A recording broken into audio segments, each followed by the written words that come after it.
പിണറായി വിജയൻ കഴിഞ്ഞാൽ കേരളത്തിലെ CPIM നേതാക്കളിൽ ഏറ്റവും മുതിർന്ന നേതാവാണ് ജി സുധാകരൻ. SFIയുടെ കേരളത്തിലെ സ്ഥാപക പ്രസിഡന്റ് മുതൽ തുടങ്ങുന്ന സുദീർഘ നേതൃപാരമ്പര്യം. ഭരണാധികാരി എന്ന നിലയിൽ എതിരാളികളുടെ ഉൾപ്പെടെ പ്രശംസ ജി സുധാകരൻ പിടിച്ചുപറ്റി. ആലപ്പുഴ CPIMലെ അവസാന വാക്കുകൂടിയായിരുന്നു ജി സുധാകരൻ. തിളച്ചുമറിയുന്ന രാഷ്ട്രീയത്തെ വെളുത്ത ഷർട്ടും ചെറിയ കരയുള്ള മുണ്ടുമുണ്ടിപ്പിച്ച് കണ്ണാടി വെപ്പിച്ച് മൂർച്ചയുള്ളൊരു നാവും കൊടുത്താൽ ജി സുധാകരനായി.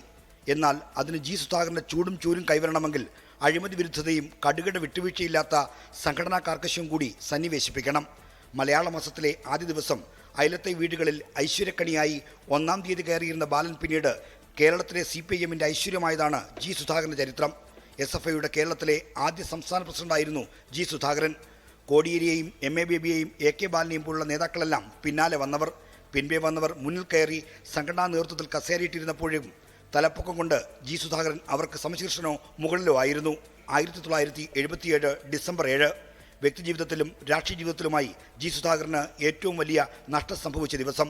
പന്തളം NSS കോളേജിലെ വിദ്യാർത്ഥിയായിരുന്ന അനുജൻ ജി ഭുവനേശ്വരൻ രാഷ്ട്രീയ എതിരാളികളുടെ ആക്രമണത്തിനിരയായി രക്തസാക്ഷിയായി. പക്ഷേ അനുജന്റെ രക്തസാക്ഷിത്വം രാഷ്ട്രീയ മൂലധനമാക്കാൻ ജി സുധാകരൻ ശ്രമിച്ചില്ല. കേസ് നടത്താൻ പണം കണ്ടെത്തിയതുപോലും വീട്ടിലെ ആഞ്ഞിലി വെട്ടിവിറ്റാണ്. വിദ്യാർത്ഥി രാഷ്ട്രീയത്തിൽ നിന്ന് CPIM രാഷ്ട്രീയത്തിലേക്ക് ഇറങ്ങിയ സുധാകരന്റെ ആദ്യ ദൗത്യം കുട്ടനാട്ടിലായിരുന്നു. പിന്നീട് ഇങ്ങോട്ട് ആലപ്പുഴയാണ് ജി സുധാകരന്റെ കർമ്മഭൂമി. VS-ഉം PK ചന്ദ്രാനന്ദനും അടക്കിവാണ കാലത്തും ജില്ലയിലെ പാർട്ടി സംഘടനയുടെ ചുക്കാൻ സുധാകരന്റെ ഉള്ളം കൈയിലായിരുന്നു. ജി സുധാകരന്റെ നിലപാട് മാറ്റമനുസരിച്ച് ജില്ലയിലെ പാർട്ടിയും മാറി. ആലപ്പുഴയിൽ നിന്ന് VS പക്ഷക്കാരനായി മലപ്പുറത്തേക്ക് വണ്ടി കയറിയ ജി സുധാകരൻ പിണറായിയെ പിന്തുണച്ചതോടെ മലപ്പുറം സമ്മേളനത്തിന്റെ വിധി തന്നെ മാറ്റി എഴുതപ്പെട്ടു. VS-ന്റെ സ്വന്തം ആലപ്പുഴ എതിർചേരിയിലേക്ക് മറിഞ്ഞു. മലപ്പുറത്ത് പിണറായി മിന്നൽ പിണറായപ്പോൾ ജി സുധാകരൻ ചിരിച്ചു. പിന്നെ അങ്ങോട്ട് പിണറായിയുമായി സമരസപ്പെട്ടായിരുന്നു സംഘടനാ ജീവിതം. 2 തവണ സംസ്ഥാന സെക്രട്ടേറിയറ്റ് അംഗത്വം വെച്ച് നീട്ടിയിട്ടും സ്വീകരിച്ചില്ല. ആലപ്പുഴയോടുള്ള ബന്ധം മുറിയാതിരിക്കാനെന്നായിരുന്നു പറഞ്ഞ കാരണം. പക്ഷേ വാസ്തവം അതായിരുന്നില്ല. തന്നേക്കാൾ ജൂനിയറായ നേതാക്കളെല്ലാം മുൻപേ സെക്രട്ടേറിയറ്റിലെത്തിയതിലുള്ള പരിഭവമായിരുന്നു യഥാർത്ഥ കാരണം. ഇതേപ്പറ്റി ചോദിച്ച അടുപ്പക്കാരോട് പുന്നപ്ര വയലാറിൻ്റെ നാട്ടിൽ നിന്ന് കൊടിയും കയറും കൊടിമരവും മാത്രം മതിയോ, കേഡർമാരെ വളർത്തണമെന്ന് ഇപ്പോഴാണ് ഓർത്തത് എന്ന ചോദ്യം എറിഞ്ഞു.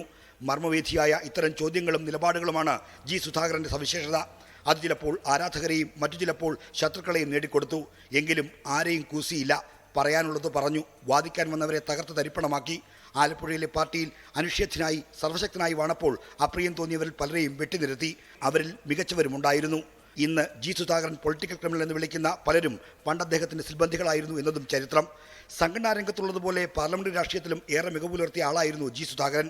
1996 കായംകുളത്ത് നിന്നാണ് ആദ്യം MLA ആകുന്നത്. 2001 ഒപ്പമുള്ളവർ കാലുവാരി തോൽപ്പിച്ചു. പിന്നെ കായംകുളത്തേക്ക് പോയില്ല. 2006 അമ്പലപ്പുഴയിൽ നിന്ന് മത്സരിച്ച് ജയിച്ചു. സഹകരണ ദേവസ്വം മന്ത്രിയായി. ദേവസ്വം നിയമഭേദഗതി പോലുള്ള ചരിത്ര തീരുമാനങ്ങൾക്ക് കയ്യൊപ്പ് ചാർത്തി. 2011 16 അമ്പലപ്പുഴയിൽ നിന്ന് വീണ്ടും ജയിച്ചു.